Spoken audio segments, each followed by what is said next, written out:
আজকে আমরা চলে আসছি অশোক গ্রামের একটা ফেমাস জায়গায়। তো জায়গাটা হলো রামপুর দিঘি।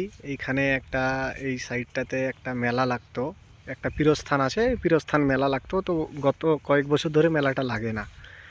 এটা আমাদের একটা স্মৃতি বিজড়িত স্থান বলতে পারেন। তার কারণ হলো এখানে আমরা ছোটোবেলায় ঘুরতে ফিরতে চলে আসতাম, এসে একটা খুব সুন্দর একটা ফুলের মতো বা ফলের মতো কিছু একটা পাতাম, যেটা নিয়ে আমরা খেলতাম। সেই জিনিসটাই আপনাদেরকে আজকে দেখাবো। এই জঙ্গলেই পাওয়া যায়, আর কোথাও পাওয়া যায় না। মানে আমি তো কোথাও দেখতে পাইনি। আপনারা যদি কোথাও এটা দেখতে পান, অবশ্যই জায়গাটার একবার কমেন্ট বক্সে লিখে দিবেন। তো দেখছি সেইগুলোকে। ভাগনা দেখাও তো। আসো আসো। এই জঙ্গলের মধ্যেই পাওয়া যাবে।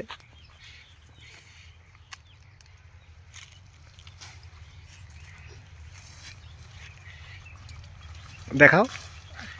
এই যে একটা গাছের মধ্যে ওগুলো ধরে থাকে। তো গাছ থেকে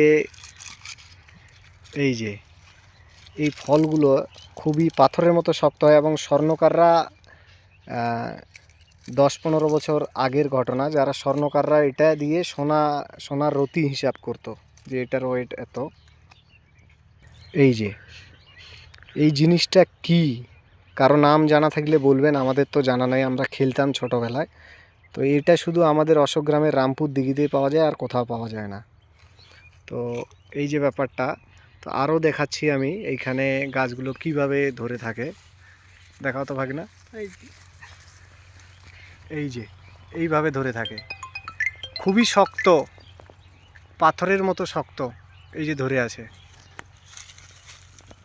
এই এই যে আমি এটাকে তুলে এইভাবে নিতে পারি। তো এই হলো ব্যাপার। তো আপনাদের এরিয়ায় কি এরকম গাছ আছে? যদি থাকে অবশ্যই জানাবেন।